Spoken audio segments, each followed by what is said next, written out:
keni lajm interesant për një person që i kishte sta shpëgjej, hinin tvni.info, shikus të dashtën, nëse doni që, e gjeta. Tëram, edhe tash e ndojmë edhe me juve. Lajm interesant.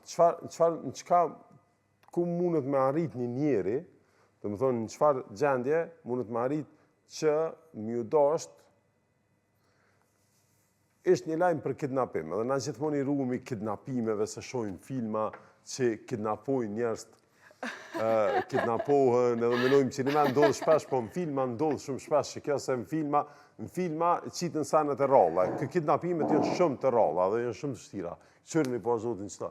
Një 45 vjeçar, pas na mujtë më konë edhe une, po une i kom 47, mirë, mashtroj familjarët se është rëmbyer për të fituar para personalisht. Do më thonë, po shkon për shdukësh edhe pjuqen e SMS-a familjarëve, ka bu dikush nervoza, në isena si ka e pare, a diçka, edhe i ka shkru... Kush më t'jo pare në moshën 45 vjeqare, Po të vishë ka marrë e kujna i se një natja... me nevojat veçanta që ndoshta s'mundet me punu, po s'po besoj që një person si kë, ka mujt me rëmby vetën, edhe është i pa aftë për me punu. Që shë rëmben njëri vetën e ka përdore, edhe ngre. Policia e Kosovës ka njoftuar se ka zbuluar një rast të mashtrimit ku një person në Prishtinë, i rreth 45 vjeç, u kishte dërguar mesazhe familjarëve të tij në emër të rëmbyesve për të përfituar para personalisht. Sipas policisë së Kosovës, familjarët kishin raportuar se ai ishte rëmbyer dhe se nuk kanë pasur informacione për të nga 30 prilli. Sot rreth orës 12:45, do më thonë në mesnat, familjarët kanë denoncuar në polici se që nga data 30 prill 2025 viktima është rëmbyer nga persona të panjohur dhe nga ajo kohë nuk kanë pasur kontakte drejt për drejt me të. Sipas denoncimit, rëmbyesit e pretenduar përmes mesazheve të dërguara kanë kërkuar një shumë të caktuar të parave në këmbim të mirëqenies së viktimës, thuhet nga policia e Kosovës.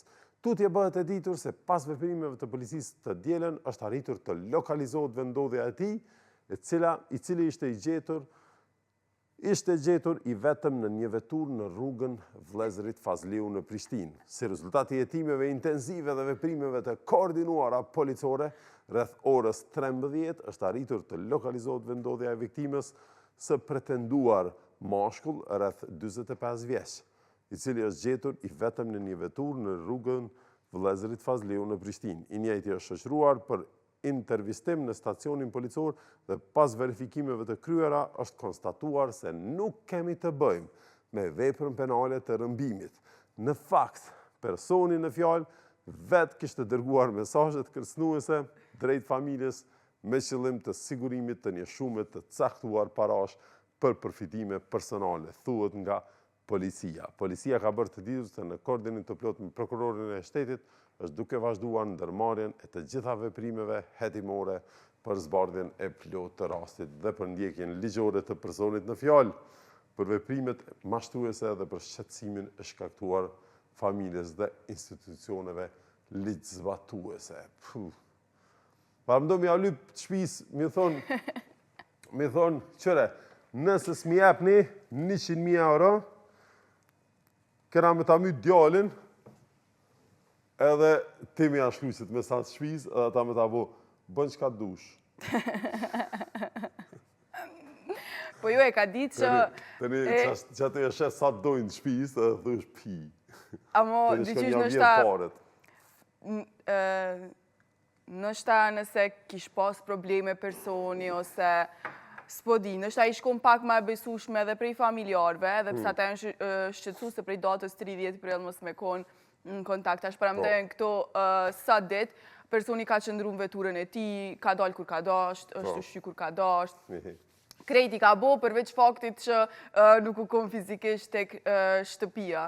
Edhe tash paramendoj shqetësimin që munden nga njëherë telefoni më të ndalë, pa pas kur çfarë kontakti, diqysh fillon pak me u bo merak për ndonjërin prej familjarëve ose për shoqni, për dikën që e din që të kthem përgjigje zakonisht të s'është të kthy përgjigje, fillon me u bo merak. E lëre ma me dërgu dikush mesazhe që është rëmby, ama edhe më pas ndodhi njëjti rast se nuk e kisha besu shumë, nuk po e di çfarë lloj mesazhi ka mujt me i dërgu.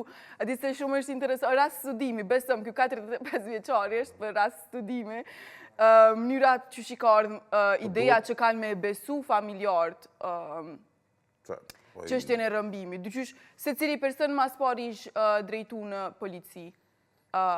Përderisa nuk është bo... Po kjo se ka menu mirë këtë sanë, mendje letë, për duket edhe ka mujtë me pas të probleme psiqike, po puna është që qysh... Se dipe, qysh njerës prej, une sa kom dëgju për rastë që njerës vjedhin prej shpis të vetë. Do më thonë, i kanë qasje dukata, në sene që shtu edhe mundën me vjedhë diçka nëse ju vynë parët, ose po jo me rëmby vetë vetën edhe me bo. Në filma i kem pa këta, do më thonë, ku dikush thët, hajde, apo vjen, dikush me rëmby, tani vjen puna, këta si besojnë, nëse diçka, po që me besu që një me, kam për një me, dojnë me aprej na i gisht, bile është një film që dojnë me aprej gishtin, po i aprej në gishtin njonit për rëmbysve, se pashpunojnë me rëmbys për mi marë pare për familjes të vetë, e tani ja qojnë një gisht atina, ndo këtë është filmi Big Lebowski, që përzijet, diçka kishe për rëmbejet dikush, a i hitës është i rëmbym, veç që thojnë që e kanë rëmby, pa e qika është i pashpunu me rëmbysit për mi nëzirë pare burit vetë. Sa e qika është një qike rej, e martume me një bur, me një pasanik, matë vjetër, po të një kur ja qojnë gishtin, kishe e kanë prej gishtin, me thonë qërë nëse ase, nëse nuk na i qënë paret keme prej dhe gishta tjerë, qatë gisht ja marin, ja prej merën vesh këta dy rëmbystë, dhe të hajte se qa po të vynë një gisht, atin pa një gisht munësh, atin e rëmbysit ja prej në gishtin, se stojnë asen qike, se kjo qika i merë rëmbyst për me rëmby ato, për me ja marë paret burit vetë.